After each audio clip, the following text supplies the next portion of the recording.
नमस्कार, स्वागत है आप सभी का हमारे इस नए वीडियो में। इस वीडियो में मैं आपको हिंदी भाषा से संबंधित जानकारी दूंगा। जो भी हमारे चैनल पर पहले से जुड़े होंगे तो आपको पता होगा कि इससे पहले मैं 2-3 वीडियो बना चुका हूं इसके बारे में। अगर जो नहीं देखे हैं वो जा कर के देख लीजिएगा, जो देख चुके हैं वो इसको लास्ट तक ज़रूर देखिएगा, क्योंकि ये आपका रिवीजन का काम करेगा। इसमें पूरी जानकारी आपको दी जाएगी। चलिए स्टार्ट करता हूँ। सबसे पहले आपको हिंदी भाषा, कोई भी भाषा है तो उसको समझने के लिए आपको कुछ चीज़ें जानना ज़रूरी है, ठीक है। भाषा, अच्छा भाषा होती क्या है? भाषा क्या होती है कि एक माध्यम होती है। क्या होती है? माध्यम। किसकी माध्यम होती है? तो इसका उत्तर होगा अभिव्यक्ति की माध्यम। अभिव्यक्ति क्या होता है? अभिव्यक्त मतलब होता है हम अपने विचारों का, ठीक ना। क्या होता है? अपने विचारों के आदान प्रदान का। यानी हम अगर कुछ भी सोचते हैं या कुछ भी बोलते हैं तो जो अगर सोच रहे हैं और उसको बोल रहे हैं, ठीक ना, तो हमारा ये विचार हो गया। और उसको हम किसी को बताते हैं या कोई हमको बताता है तो वो हो गया आदान प्रदान, ठीक ना। तो कोई भी बात अगर है उसको हमको कोई बताता है या हम उसको बताते हैं तो किसी भाषा के माध्यम से बताएंगे, ऐसे तो बता नहीं पाएंगे। अब भाषा के लिए 2-3 चीज़ है। क्या है? सबसे पहला, आप किस तरीके से कोई भी चीज़ अगर बोलेंगे या फिर आपकी अभिव्यक्ति में आइए तो अभिव्यक्ति आप कैसे कर सकते हैं? अभिव्यक्ति करने के लिए आप या फिर करेंगे क्या, लिखित रूप में करेंगे, लिख करके, जैसे कि मैं दिखा रहा हूँ। दूसरा हो सकता है मौखिक रूप में, जो कि मैं बोल रहा हूँ। और तीसरा होता है संकेतों के माध्यम से। देखिए, लिखित, मौखिक और संकेत। जो मनुष्य होता है इन तीनों का प्रयोग करता है, लेकिन पशु पक्षी ये सब जो है वो सिर्फ और सिर्फ संकेतों का प्रयोग करते हैं और कहीं ना कहीं मौखिक का, हल्का फुल्का। यानी जैसे वो बोल सकते हैं कि वो जब चिल्लाती हैं या फिर कुछ बोलते हैं, मतलब बोलते हैं तो हम लोग को तो समझ में नहीं आता, लेकिन वो अपने हिसाब से जो आपस में बोलते होंगे तो वो क्या है, या फिर संकेतों के माध्यम से करते होंगे और या फिर मौखिक रूप से, क्योंकि वो लिख तो सकते नहीं, तो यहाँ पर लिखित उनके लिए नहीं होगा, ठीक है। तो ये हमारा रहा भाषा से संबंधित थोड़ी सी जानकारी। जो कि पहली बात, आप भाषा, अगर भाषा विज्ञान पढ़ रहे हैं और हिंदी भाषा अगर पढ़ रहे हैं तो आपको ये जानना ज़रूरी है। अब देखिए, भाषा क्या है कि अगर हम भाषा पढ़ रहे हैं तो अब हम तो पढ़े हिंदी भाषा, फिर अंग्रेजी हो गया तो इंग्लिश लैंग्वेज, ऐसे हो गया चीन का तो चीनी भाषा। तो सबकी अलग अलग अपनी भाषा होती है। हमारी भाषा कैसी है? हमारी भाषा हिंदी है। कौन सी भाषा है? हिंदी भाषा है। तो हम लोग पढ़ेंगे किसके बारे में? सिर्फ हिंदी भाषा के बारे में। अब देखिए, जो भाषा होती है तो भाषा के बनने में कुछ व्यवस्था हो, एक एक मतलब अपना व्यवस्था होता है भाषा के लिए। ऐसे ही कोई रैंडम भाषा नहीं बन जाती, ठीक है। तो जो हिंदी भाषा है उसमें क्या है, उसकी ध्वनि व्यवस्था, ये सभी भाषाओं के लिए है कि उनका अपना ध्वनि व्यवस्था होता है। यानी वो एक व्यवस्थित रूप से उनकी ध्वनि होती है, उनका व्यवस्थित शब्द संरचना होता है, उनका व्यवस्थित व्याकरण होता है और उनकी एक खुद की अपनी लिपि और वर्तनी होती है। हमारी लिपि कौन सी है? तो हमारी लिपि कौन सी है? देवनागरी है। कौन सी? देवनागरी लिपि। हिंदी भाषा की देवनागरी लिपि है। ऐसे ही अलग अलग भाषाओं की अलग अलग लिपि हो सकती है, वर्तनी हो सकती है। अब यहाँ पर हम ध्वनि व्यवस्था को हम लोग पढ़े थे, तो ध्वनि व्यवस्था में क्या है कि ध्वनि में क्या आता है? स्वर, व्यंजन और अयोगवाह आता है। और इसके बाद क्या है कि शब्द व्यवस्था में, जो कि अभी हम लोग पढ़े नहीं हैं, आगे इसको पढ़ेंगे तो फिर वहाँ से अच्छी तरीके से आपको बताया जाएगा। और फिर यहाँ पर क्या है? व्याकरण संरचना, ठीक है। तो व्याकरण संरचना के बारे में भी आपको आगे विस्तृत रूप से जानकारी दी जाएगी। अब चलिए यहाँ पर दिखाते हैं ध्वनि व्यवस्था है। तो ध्वनि व्यवस्था को हम 3 रूपों में बांट करके पढ़ते हैं। एक स्वर हम लोग पढ़ते हैं बचपन से ही, कि सबसे पहले अगर बच्चा पढ़ने लिखने लगता है तो उसको हम सिखाते हैं कि बच्चा आ आ इ ई पढ़ लो या क ख घ पढ़ लो। तो ये सब क्या है? ये हमारी ध्वनि है। हम ध्वनि मुँह से बोल रहे हैं अगर कुछ भी शब्द, तो हमारे मुँह से ध्वनि निकल रही है। और ध्वनि कैसे निकलेगी? बिना इनके ध्वनि नहीं निकल सकती, ठीक है। तो बिना इनके ध्वनि नहीं निकल सकती। अब देखिए, स्वर क्या होता है? स्वर स्वतंत्र होते हैं, ये किसी पर निर्भर नहीं होते, ठीक है। व्यंजन जो होता है तो व्यंजन स्वतंत्र नहीं होता। व्यंजन जो होता है वो स्वर पर निर्भर होता है, यानी बिना स्वर के कल्पना करना व्यंजन की मतलब कल्पना ही नहीं किया जा सकता बिना स्वर के। यानी उसमें क जो होता है ना, तो क में भी अ लगा हुआ है, यानी अगर शुद्ध व्यंजन की बात किया जाए तो ए होगा, ठीक है। और इसको बोलना उतना ही कठिन है जितना कि आप बोलते क्या है हाँ, ठीक है। तो क जो है, तो क एक पूर्ण रूप से अगर व्यंजन आप कहेंगे तो उसमें हलंत लगा रहता है, ये होता है व्यंजन, लेकिन इसको पूर्ण व्यंजन आप नहीं कर सकते। व्यंजन जो है तो अगर कुछ भी हम लोग क्या पढ़ते हैं, क पढ़ते हैं, ख पढ़ते हैं, तो इसमें क्या होता है, इसमें स्वर लगा हुआ रहता है। स्वर को लगा करके तब हमारा पूर्ण व्यंजन बढ़ता है, वो अपूर्ण व्यंजन रहता है, ठीक है। अब यहाँ पर हम लोग क्या पढ़े थे कि स्वरों की संख्या कितनी है, तो स्वरों की संख्या होती है 4। कितनी होती है, आप बोलेंगे 12, 4 नहीं होती, 12 होती है। कितनी होती है, 12 होती है। व्यंजनों की संख्या कितनी होती है, 45 होती है। अयोगवाह की संख्या कितनी होती है, 2 होती है। जो स्वर होते हैं तो स्वर को हम 4-4 भागों में डिवाइड करके 3 तरीके से हम स्वर को बांटे हैं। जैसे एक होता है मूल स्वर, एक होता है दीर्घ स्वर, और तीसरा होता है संयुक्त स्वर। मूल स्वर क्या होता है, आपको मैं एक स्लाइड में दिखाता हूँ कि मूल स्वर होता क्या है।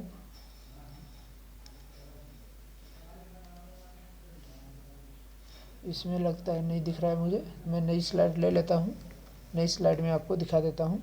देखिए, जब आप स्वर पढ़ेंगे तो स्वर में हम लोग क्या पढ़े थे, आप अगर नहीं पढ़े हैं तो पिछला वाला वीडियो जा करके आप लोग देख लीजिए। मूल स्वर,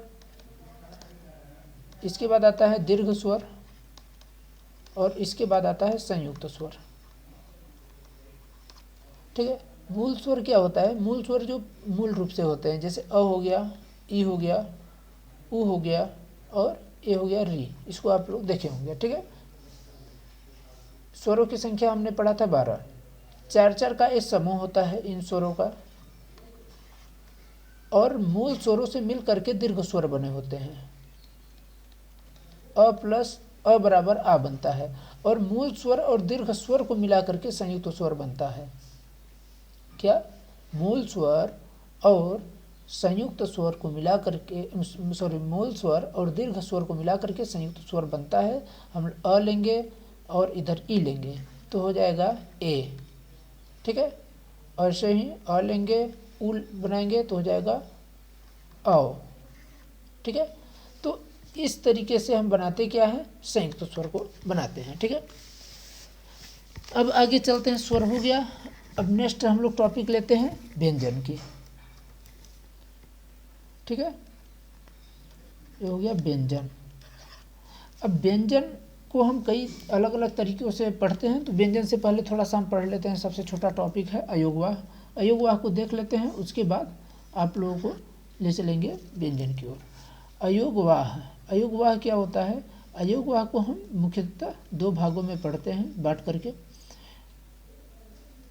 एक होता है, आपने पढ़ा होगा यहाँ पर, इसको भी हम 2 भाग में करते हैं, यानी इस अयोगवाह को 2 भागों में करते हैं। और अयोगवाह का फर्स्ट टाइप ये हो गया, सेकंड टाइप जो दूसरा प्रकार है, इसको भी हम 2 भागों में बांटते हैं, क्योंकि ये आपस में थोड़ा सा भिन्न है। तो इसे बोलते हैं अनुस्वार और इसे बोलते हैं अनुनासिक, ठीक है। अनुस्वार क्या होता है, स्वर से पहले आने वाले, स्वर से पहले आने वाले ध्वनि या फिर उपयोग होने वाली ध्वनि को क्या कहते हैं, अनुस्वार कहते हैं। अनुस्वार में क्या आता है, जैसे अंक हम लोग पढ़े, तो ये क्या है, अनुस्वार है। इसमें हमको किसका प्रयोग किया जाता है, इसमें हमारे नाक का प्रयोग किया जाता है, ठीक ना, यानी नाक का इसमें उपयोग होता है। और अनुनासिक में क्या होता है, इसमें नाक और मुख दोनों का प्रयोग किया जाता है। जैसे इसका हम उपयोग एक लेना चाहते हैं, तो सबसे अच्छा इसका है हंस और हस। जैसे वो हंस रहा है, तो हंस रहा है, हम लोग हंस ये वाला तो बोल नहीं सकते, सिर्फ हंस, ठीक है। ये क्या हो गया, ये आपका व्यंजन हो गया। हंस जो है तो हंस लगा देंगे तो अनुस्वार हो गया। और हंस रहा है तो हंस में क्या होता है, चंद्रबिंदी लगती है, तो यहाँ पर हो गया हंस मतलब अनुनासिक। और दूसरा अब लेकर के चलते हैं, इधर हो गया विसर्ग। विसर्ग में क्या होता है, विसर्ग में क्या बोलते हैं हम लोग लिखते हैं अतः। अतः यानी ये जो हम लोग लगाए हैं तो इसको हम ह पढ़ते हैं और इसी ह को हम लोग विसर्ग बोलते हैं। ठीक है, तो इतनी बात समझ में आ गई है। तो फिर अब चलते हैं अपने नेक्स्ट वाला जो टॉपिक था व्यंजन के बारे में। अब देखिए व्यंजन को हम कई तरीके से विभाजित करके पढ़ते हैं। कई विद्वानों ने इसको कई अलग अलग तरीकों से अपना बताया हुआ है कि व्यंजन विभिन्न तरीक़ों से होते हैं, यानी विभिन्न तरीक़ों से उसको हम पढ़ते हैं। इसमें जो आधार दिया गया है किस किस आधार पर, एक अवरोध के आधार पर है, दूसरा उच्चारण के आधार पर, और तीसरा में क्या है कि अन्य वर्गीकरण। ठीक है, तो हम लोग इसको ले लेते हैं अवरोध के आधार पर, उच्चारण के आधार पर, और यहाँ पर ले लेते हैं अन्य वर्गीकरण। अब जो अवरोध होता है, अवरोध के आधार पर जब हम अपने व्यंजन का वर्गीकरण करते हैं तो इसको हम 3 रूपों में पढ़ते हैं, अंतस्थ व्यंजन, ऊष्म व्यंजन और स्पर्श व्यंजन।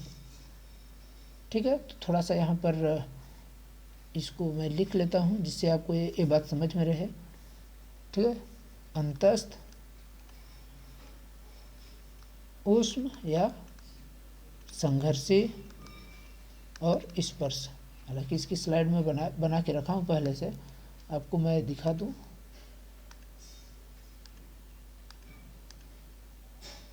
ये तो स्वर का है, ये आ गया व्यंजन का। ठीक है, व्यंजन देखिए यहाँ पर है, इसको मैं इरेज करके आपको थोड़ा सा इसको पूरा फिर से बता दूं तो ज़्यादा इसी स्लाइड से अगर बताऊंगा तो यहाँ से ज़्यादा अच्छी तरीके से समझ में आएगा। आपके सामने ये यहाँ पर जो दिख रहा है ये व्यंजन है। ठीक है, हम लोग मूल रूप से जो व्यंजन पढ़ते हैं तो ये सिर्फ यही व्यंजन है।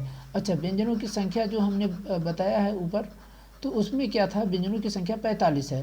ठीक ना, ध्वनियों की संख्या कितनी है, ध्वनियों में क्या क्या होता है, स्वर होता है, व्यंजन होता है और अयोगवा होता है। तो स्वरों की संख्या कितनी दी गई है, स्वरों की संख्या है 12 आपकी। ठीक ना, व्यंजनों की संख्या कितनी है, 45 है। मैं पहले फिर से अपनी पहली वाली स्लाइड पर चलता हूँ, वहाँ पर आपको बता दूँ यहाँ पर थोड़ा सा कि जो व्यंजन है, सॉरी स्वर है 12 है और व्यंजन है 45 है और अयोगवाह 2 है, पूरा मिला करके 59 ध्वनियाँ हैं। हिंदी भाषा की मैं बात कर रहा हूँ। ठीक है, तो हिंदी भाषा में ध्वनियों की संख्या कितनी है, हिंदी भाषा में ध्वनियों की संख्या आपको 59 मिलेगी। अब व्यंजनों की संख्या कितनी है, 45। अब 45 कौन कौन से व्यंजन है, हम लोग इसको देखने का प्रयास करते हैं। ठीक है, देखिए यहाँ 45 ध्वनियाँ आपको दी गई हैं। तो इसमें हमने 3 प्रकार से पढ़ा था, अवरोध के आधार पर, उच्चारण के आधार पर और व्यंजनों के अन्य वर्गीकरण। तो आपको यहाँ पर जो ध्वनि दिख रही है, ये ध्वनि जो दिख रही है, तो यहाँ पर आप बोलेंगे इसमें तो 45 है नहीं, तो आपको पहले इसको गिन लीजिए। ठीक ना, ये वर्ग के रूप में हम ले लेते हैं यहाँ पर, यानी ये हो गया क वर्ग, ये हो गया च वर्ग। ठीक ना, और पढ़ते भी हैं तो हम लोग इसी वर्ग के आधार पर ही पढ़ते हैं, ट वर्ग, त वर्ग और प वर्ग। यानी हम इसको 5 वर्गों में विभाजित करते हैं, यानी हम सिर्फ 5 वर्ग में इसको पढ़ते हैं। ठीक है, अब इस 5 वर्ग में क्या दिया गया है आप देख लीजिए थोड़ा सा कि क का पूरा वर्ग है, च का, ट का, त का और प का वर्ग है। इसके बाद क्या है, य र ल व अलग दिया है, स ख श है दिया है और छ और त्र अलग दिया गया है। अब इसका कारण क्या है, इसका कारण भी मैं आपको बताऊंगा कि यहाँ पर इन सबको अलग अलग तरीके से क्यों दिया गया है। ठीक है, इसको जो बोलते हैं यानी य र ल व, तो इसको हम लेते हैं किसको, इसको हम लेते हैं अंतस्थ के रूप में, अंतस्थ व्यंजन है। किसको क्या है, कौन सा व्यंजन, अंतस्थ व्यंजन। ठीक है, और स स और स ह जो है तो इसको हम लेते हैं ऊष्म या संघर्षी के रूप में। किसमें, ऊष्म या संघर्षी के रूप में। और जो आपका इसके बाद एक और क्या दिया गया है, स्पर्श दिया गया है।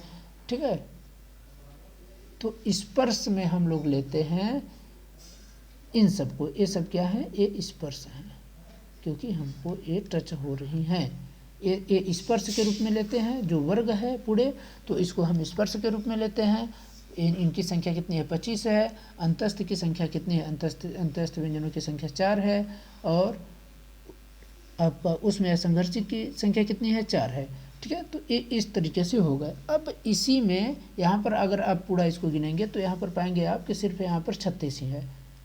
ठीक है, इनकी संख्या जो व्यंजन दिया गया है या इनकी संख्या सिर्फ और सिर्फ आपको 36 यहाँ मिलेगी, यानी 25 है और प्लस 25 कौन सा दिया गया है, स्पर्श व्यंजन की संख्या 25 है, उसमें व्यंजन की संख्या कितनी है, उसमें व्यंजन की संख्या 4 है, और आपको स्पर्श व्यंजन की संख्या कितनी, और सॉरी उस अंतस्थ व्यंजन की संख्या कितनी है, ये भी आपकी संख्या 4 है। यानी यहाँ पर पूरा करेंगे अगर तो 4 4 8 और 8 और 5 13, यानी यहाँ पर आपको सिर्फ 13, यहाँ पर जो कि 36 है, जो कि हम इन तीन को नहीं लिया हूँ, हमने लिया है। अब क्यों नहीं लिया है आपको मैं इसको दिखाऊंगा कि ये 3 जो है इसका हम प्रयोग कहाँ पर करते हैं, ठीक है ना। ये जो 3 है यहाँ पर सिर्फ 3 दिया गया है, लेकिन हम इसमें से 4 का प्रयोग करते हैं, और कहाँ करते हैं इसको भी मैं आपको बताता हूँ, ठीक है। तो देखिए इसी स्लाइड, नेक्स्ट स्लाइड ले लेता हूँ।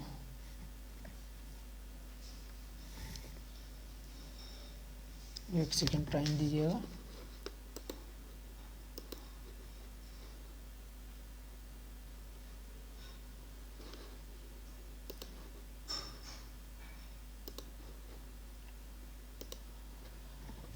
हाँ ठीक है, अब इसमें से देख लेते हैं इस स्लाइड से। देखिए क्या था कि जो व्यंजन हम लोग पढ़े, तो व्यंजन में कितनी थी, व्यंजनों की संख्या आपको मिली 33, और हमने पढ़ा कितना 36 था उसमें, लेकिन हमने पढ़ा सिर्फ 33 को। अब इसमें 3 जो है इनको हम अलग कैटेगरी से पढ़ेंगे, लेकिन 3 न मिला करके एक और है उसको पढ़ेंगे, उसको हम लोग पढ़ते हैं संयुक्त व्यंजन के रूप में। किसको, संयुक्त व्यंजन के रूप में। मूल रूप से जो है तो एक इसमें आता है, यानी 36 उसमें आते हैं, लेकिन जो हम लोग पढ़ते हैं व्यंजन तो 36 व्यंजन पढ़ते हैं, लेकिन अभी वहाँ पर मैंने आपको पढ़ाया 33, और आगे मैं ये वाला जो 33 मैं पढ़ाया हूँ, आगे मैं जो आपको पढ़ाऊँगा तो उसमें पूरा रहेगा, ठीक है। देखिए क्या है कि 33 आप ध्यान में रखिए, ठीक है। अब 33 का हम जो वर्गीकरण किए थे कैसे था, 25 था प्लस 4 था प्लस 4 था, ठीक है। इस तरीके से आपका 33 बना। अब 33 में आपको एक शब्द मिलता है, एक जो हम लोग पढ़े थे ध्वनि, या पढ़े होंगे मराठी, आप लोगों ने मराठी का एक ध्वनि है, इसको आप लोगों ने कभी न कभी देखा होगा। ये ध्वनि भी है, इसको भी हिंदी भाषा में स्वीकृति मिली है, यानी एक और मिला दीजिए, 33 एक कितना हो गया, 34 हो गया। मराठी के बाद आता है आपका कौन सा, अपभ्रंश। अपभ्रंश कौन सी भाषा होती है, अपभ्रंश वो भाषा होती है जो संस्कृत से, ठीक है, संस्कृत से टूट गए, यानी संस्कृत का बिगड़ा हुआ रूप होता है, यानी मूल संस्कृत का बिगड़ा हुआ रूप होता है अपभ्रंश। यानी जो पहले था विकास के दौरान, धीरे धीरे जब विकास हुआ भाषा की, तो उसके दौरान कुछ नए मतलब जो शब्द थे, जो पुराने वाले शब्द थे उससे चेंज होकर के कुछ शब्द बने, वहाँ पर क्या होता है, अपभ्रंश होता है। और अपभ्रंश वाले कुछ शब्द आपको मैं बताऊँगा यहाँ पर, जैसे इसका ये जो होता है पहाड़ होता है, पहाड़ में इसका उपयोग होता है। इसके बाद क्या होता है, पढ़ाई में इसका उपयोग होता है, यानी ये दोनों हैं, यानी 2 यहाँ पर ऐड कर लीजिए, यानी 33 और 33 2 35 1 36, यानी यहाँ पर सिर्फ आपका 36 हो गया अभी। अब आगे और चलते हैं, देखिए क्या है। इसके बाद आपकी आती है फारसी। मतलब हम लोग अपनी ध्वनि तो है ही है, लेकिन धीरे धीरे इतने सालों में, क्योंकि मुग़लों का भी शासन रहा है हमारे देशों में, हमारे देश में, तो वहाँ से भी फ़ारस से वो संबंधित थे, इसलिए फ़ारसी के भी कुछ शब्द हम लोग धीरे धीरे प्रचलन में आया। और क्योंकि जो जहाँ पर रहेगा वहाँ का अगर बोली कोई बोल रहा है, तो धीरे धीरे कुछ शब्द हम लोग ले लेते हैं, यानी हम लोग कुछ सीख करके कुछ जो आसान रहता है हमको, उसको हम उपयोग करते हैं। तो फ़ारसी के कुछ शब्द हैं, अब कौन कौन से हैं देख लीजिए।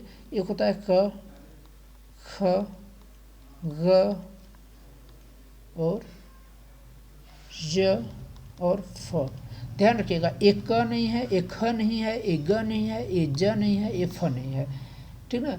ये क्या है, एक ख है, एक ख है, एक ग है, ये ज है और ये फ है। यानी आप देखते हैं कभी भी तो मिर्जा शब्द जो लिखा रहता है, मिर्जा ए नहीं रहता कभी भी। अगर मिर्जा ए है तो ये फिर सही शब्द नहीं है। यहाँ पर क्या होता है, मिर्जा में यहाँ पर हलंत मतलब सॉरी यहाँ बिंदी लगी होती है, इसका मतलब जो है ये फारसी शब्द है, ठीक है। ये सब शब्द क्या है आपके फारसी हैं। गिन लीजिए इसको, कितने शब्द हो रहे हैं आपके यहाँ पर, 1 2 3 4 और 5 शब्द हो रहे हैं। यानी इसको क्या कहा जाता है, इसको नुक्ता कहते हैं, यानी नुक्ते के साथ इन व्यंजनों का जो प्रयोग होता है, यानी इस शब्द को यहाँ पर जो बिंदी है इसको हम कहते हैं नुक्ता, ठीक है। तो 5 यहाँ हो गया, 5 ऐड कर लीजिए, पूरा हो गया कितने, 41 प्लस। अब देखिए 41 से हो गया। अब कुछ संयुक्त व्यंजन होते हैं, कुछ संयुक्त व्यंजन। संयुक्त व्यंजन क्या हो गया, जो व्यंजन है उनको आपस में मिला करके हम कुछ व्यंजन बनाए। जैसे त्र, आधा त और आधा र को मिला करके क्या बनाए, त्र बना। ठीक ठीक ना। इसीलिए मैं बोला था कि इसको रुकिएगा भी, यहाँ पर ये जो छ, त्र और ज्ञान है, तो यहाँ पर ये जो शब्द हैं इनको मिला करके बनाया गया है, दो शब्दों को, इसलिए मैं आपको बता रहा था। यहाँ पर त्र जो है त और र को मिला करके बनाया गया।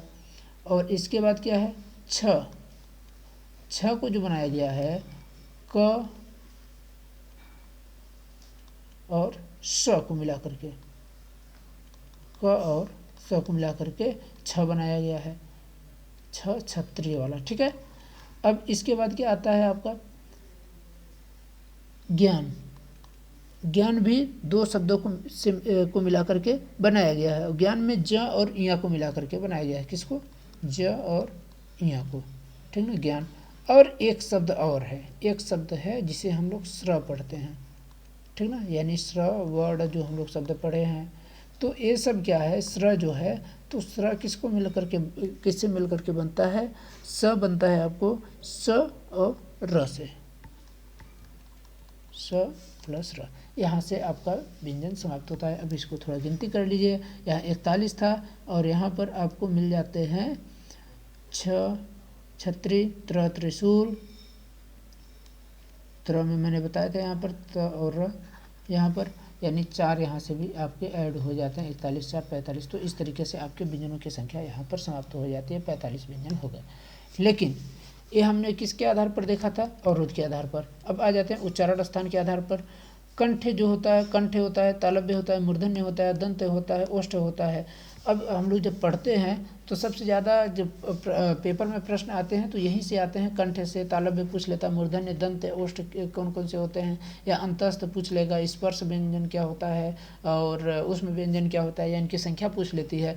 तो आप लोग जो कंठ है, कंठ में क्या होता है, क वर्ग रहता है। तालव्य में क्या वर्ग रहता है, च वर्ग रहता है। जो यहाँ पर मैं आपको बताया हूँ, ये जो क वर्ग है, ये क से संबंधित है इसलिए क वर्ग है, ध्यान रखिएगा। च से संबंधित नहीं है, ये तालव्य से, त से संबंधित है, लेकिन च आप बोलते हैं तो आपके तालु में वो है। ठीक है। तो यहाँ पर आपके बोलते टाइम पर, ये उच्चारण लेते टाइम पर आपको ये महसूस होना चाहिए, कंठ बोलते हैं क ख ग घ, यानी आपके कंठ से आवाज़ आ रही है क ख ग घ में, ह में भी आपके कंठ से ही आ रही है।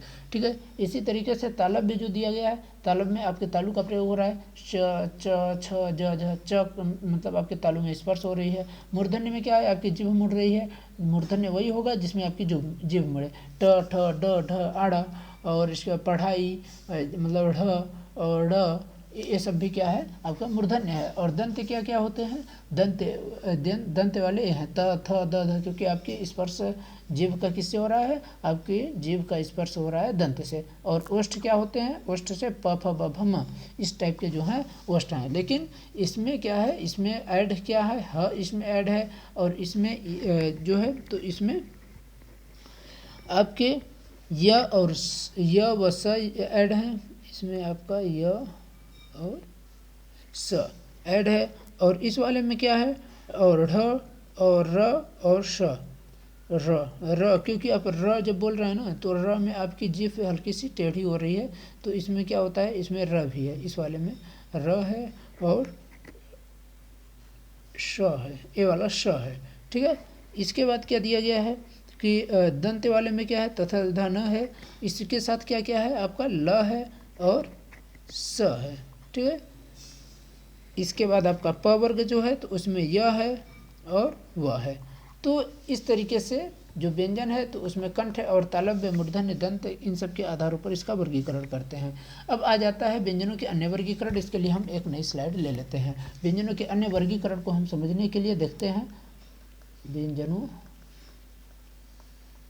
के अन्य वर्गीकरण। अब व्यंजनों के हम अन्य वर्गीकरण लेते हैं। इसको हम 2-3 भागों में पढ़ते हैं, दो तीन तरीके से इसको हम पढ़ते हैं। एक होता है अल्प प्राण व महाप्राण।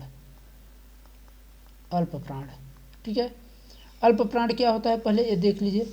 अल्प का मतलब होता है कम, ठीक है ना, जिसमें हमारी कम ऊर्जा लगती है, यानी ऊर्जा की, जिससे कम ऊर्जा लगती हो। तो इसमें क्या होता है, कम ऊर्जा किसमें लगती है, क, ग अंग, ठीक ना, सॉरी अंग, यानी पहला, तीसरा और पांचवा किसी भी वर्ग का, व्यंजन के किसी भी वर्ग का पहला, तीसरा, पांचवा जो ध्वनि है उसको हम अल्प प्राण कहते हैं। महाप्राण क्या होता है, महाप्राण में जो होता है उसमें ऊर्जा ज़्यादा लगती है, ठीक ना। पूछ लेगा कि ऊर्जा किस में ज़्यादा लगती है, अल्प प्राण या महाप्राण, तो महाप्राण होगा। इसमें क्या होता है, ऊर्जा ज़्यादा लगती है आपकी। अब कैसे हो गया, क प्लस ह, ख, ग प्लस ह, घ, इस तरीके से आपका बना, ठीक है। तो ये अल्प प्राण हो गया और ये महाप्राण हो गया। अब नेक्स्ट इसमें चलते हैं, क्योंकि ये 3 पार्ट में है। ये अल्प प्राण, महाप्राण है, सघोष, अघोष है और संयुक्त व्यंजन। संयुक्त व्यंजन तो हम लोग पढ़ चुके हैं, वही संयुक्त व्यंजन है जो फिर हम लोग यहाँ पर पढ़े हुए थे, ये यहाँ पर पढ़े हुए थे हम लोग। ये संयुक्त व्यंजन जो यहाँ पर दिया है, यानी त्रिशूल है और छछत्री है और यहाँ पर ज्ञान है और यहाँ पर श्रवण है, ठीक है। तो ये 4 जो हैं, तो ये सब संयुक्त व्यंजन थे। और यहाँ पर हम लोग जो अभी पढ़ रहे हैं, तो इसमें क्या है, अल्प प्राण, महाप्राण हो गया। सघोष एक होता है, सघोष और अघोष। सघोष क्या होता है, सघोष जो होता है इसमें कंपन कम होता है, कंपन कम होता है, यानी कंपन इसमें कंपन कम होता है। इसमें क्या होता है, पहले 2 व्यंजन, पहले 2 व्यंजन होते हैं इसमें। जैसे क हो गया, क, ख, ग, घ, अंग, तो मतलब इसमें हल्का कंपन होता है। जब आप बहुत अच्छी तरीके से जब आप बोलेंगे इसको, तो आपको खुद महसूस होगा कि इसमें हल्का सा कंपन होता है, ठीक है। तो इसका क्या होता है कि पहले 2 व्यंजन और उसके अंतिम 3 व्यंजन, अंतिम 3 व्यंजन होते हैं इसमें, ठीक है। तो इस तरीके से हमारा व्यंजन हो जाता है समाप्त। और यहाँ पर हमने स्वर के बारे में पढ़ा, व्यंजन के बारे में पढ़ा थोड़ा सा, ठीक है। स्वर भी हो गया, व्यंजन भी हो गया, और आपका अयोगवाह तो हम लोग पढ़ ही लिए थे, ठीक है। यानी हम लोग ध्वनि व्यवस्था पढ़े, ध्वनि व्यवस्था में स्वर पढ़ लिए, व्यंजन पढ़ लिए और अयोगवाह भी हम लोग तीनों इसमें पढ़ लिए। तो इस तरीके से ये हम लोगों का टॉपिक जो होता है ये समाप्त होता है यहाँ पर। और नेक्स्ट वीडियो में हम फिर स्टार्ट करेंगे नए टॉपिक के साथ, हिंदी की शब्द व्यवस्था से। तो आप लोग उसको देखना न भूलें, क्योंकि हम लोग किसको पढ़ चुके, ध्वनि व्यवस्था हम लोग कंप्लीट कर चुके। अब निकलेंगे शब्द व्यवस्था की ओर। शब्द व्यवस्था को कोशिश करेंगे जल्दी ही इसको भी निपटा दिया जाए, उसके बाद व्याकरण संरचना और लिपि वर्तनी, ठीक है। तो आप लोग की अगर वीडियो अच्छी लगी हो तो आप लोग वीडियो को लाइक कर दीजिएगा और अपने दोस्तों तक इसको शेयर करना बिल्कुल न भूलें। और आप कमेंट कर बता सकते हैं कि आपको वीडियो कैसा लगा। चलिए, धन्यवाद।